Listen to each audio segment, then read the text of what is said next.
Bonjour, je m'appelle Papa Madiama Diop.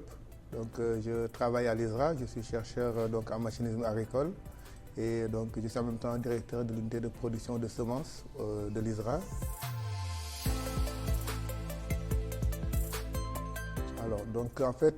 En termes de défis, je crois qu'aujourd'hui la problématique de l'énergie elle est vraiment internationale, mais plus cruciale en Afrique.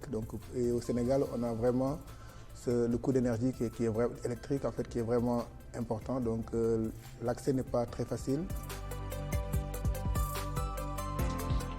Dans le cadre de ce partenariat, j'ai travaillé avec l'UGB sur les équipements de bioénergie en collaboration avec le CIRAD bien sûr. L'idée c'était vraiment de valoriser tous les résidus de récolte et les rendre disponibles pour les petites et moyennes entreprises. Dans le passé, on utilise la biomasse de manière assez brute. Il y a quand même pas mal de fumée qui se dégageait et il y avait des risques vraiment de contamination et c'était pas très agréable ni pour la santé et ni pour l'environnement. Avec les équipements qu'on fait, ils sont plus respectueux de la nature. Ça permet déjà d'avoir des meilleures conditions de travail déjà pour les dames qui sont majoritairement dans le PME.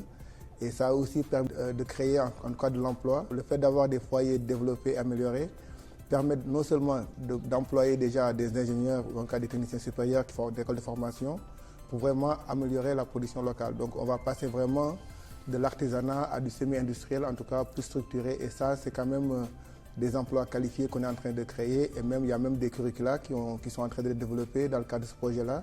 Par exemple, il y a des collaborations avec des écoles d'ingénieurs. Et de plus en plus, il y a quand même beaucoup de jeunes qui font des stages sur vraiment l'application et la conception de ces équipements. Je crois que l'impact est non seulement environnemental parce qu'on réduit les émissions, social parce on améliore vraiment les conditions de travail des dames, c'est plus d'économie. Par exemple, aujourd'hui, des dames qui produisaient une fois pour produire le même jour peut-être 10 fois la même quantité en mettant moins d'énergie, en se fatiguant moins.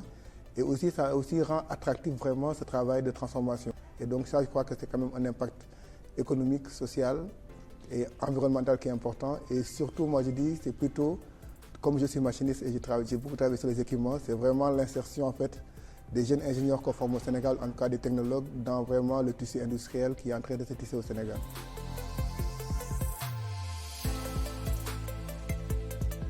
Pour moi, au Sénégal, si vraiment on arrive à développer ces équipements-là, ça permettra déjà de réduire le coût de production, de valoriser plus de sous-produits. Par exemple, aujourd'hui, on a travaillé sur la coque d'anacarde qui est carrément une culture d'export. C'est des produits qu'on exportait bruts.